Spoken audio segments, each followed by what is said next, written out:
Hello students, today I am telling you about the poem How to Tell Wild Animals. It is very humorous poem and written by Caroline Wells, an eminent poet of his era.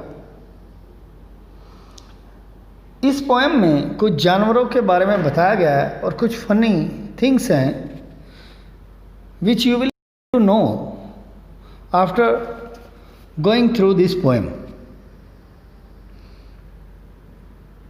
Firstly ये line के बारे में बताता है, if ever you should go by chance to jungle in the east and if there should to you advance a large and tawny beast, if he roars at you, you are dying, you will know it is the Asian lion. कहता अगर आप east की तरफ, पूर्व की तरफ जंगल में जाएंगे और थोड़ा सा आगे जाएंगे तो एक बड़ा भारी भरकम जीव आपको दिखाई देगा. यदि वो गरजता है और आप मरने जैसे हो जाते हैं डर कर, तो आपको पता चलता है वो एशियन लायन है. In next stanza the poet is telling about the Bengal tiger. If some time when roaming round a noble white beast greets you with black stripes on a yellow ground, just notice if he eats you. The simple rule may help you learn the Bengal tiger is a sun. तो यदि थोड़ी देर बाद आप घूमते हुए एक Nobel, शानदार, Nobel का मीनिंग क्या है? शानदार. वाइल्ड बीस्ट ग्रीट यू, आपका स्वागत करता है, जिसकी पीली बैकग्राउंड पे काले रंग की धारियां हैं, और वो नोटिस करना यदि वो आपको खाने के लिए लपकता है तो एक ही सिंपल सा तरीका है, वो बंगाल टाइगर है. Disconcern means identify. If strolling forth a beast you view, यदि घूमता फिरता हुआ, चहलकदमी करता हुआ, a beast you view, आपको एक जानवर दिखाई दे, whose hide with spot it peppered, जिस पे धब्बे हों, as soon as he had leaped on you, जैसे ही वो आप पे लपकता है, you will know it is leopard, ये तेंदुआ है. It will do good to roar with pain, he is only lap and lap again. वो आपके साथ अच्छा नहीं करेगा, दर्द से चिल्लाएगा, he is only lap and lap again, और वो बार बार कूदता रहेगा. नेक्स्ट स्टेंजा है, if when you are walking round your yard you will meet a creature there. यदि आप घूमते हुए जाएंगे और एक जानवर से मिलेंगे, who hugs you very very hard, जो आपको बहुत कस के हग करेगा, बाहों में ले लेगा. be sure it is a bear, ये रीच है.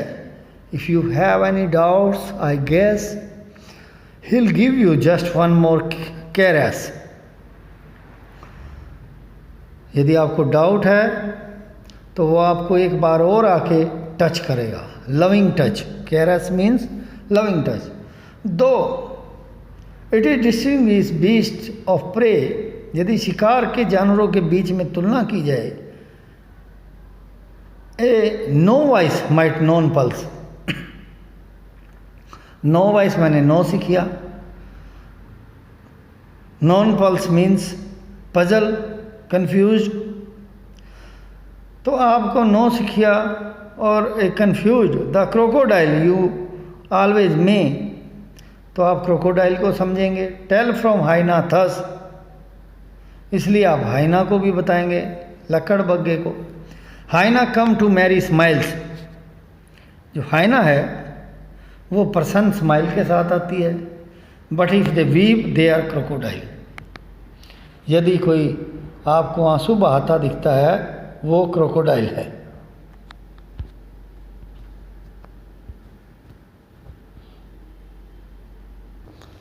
The true chameleon is small. जो छोटी सी गिरगिट है वो ए लिजर्ड सॉर्ट ऑफ थिंग, छिपकली जैसी चीज़ है। He hasn't any years at all, उसके कान नहीं होते। And not a single wing, ना कोई पंख होता। If there is nothing on the tree, यदि पेड़ पे आपको कुछ नहीं दिखाई देता, TISS the chameleon you see. TISS means it is, तो ये कैमलियन ही है, गिरगिट है जिसको आप देख रहे हैं। तो it is very nice poem and some words are there.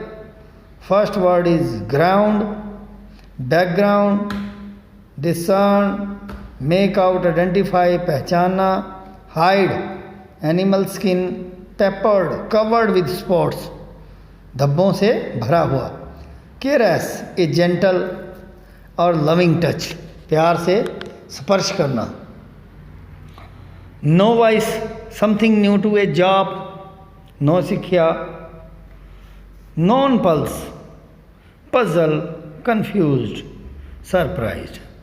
So I think you have enjoyed this poem very well and you understand. Thank you.